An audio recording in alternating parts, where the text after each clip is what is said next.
పిల్లి news paper చదవమని చెప్పాను రోజు.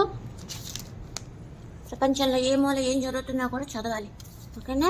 అలానే యూట్యూబ్ వీడియోస్లో కూడా, గూగుల్ సెర్చ్, ఫేస్బుక్లో పోస్టులు. ఇదే నీ జీవితం.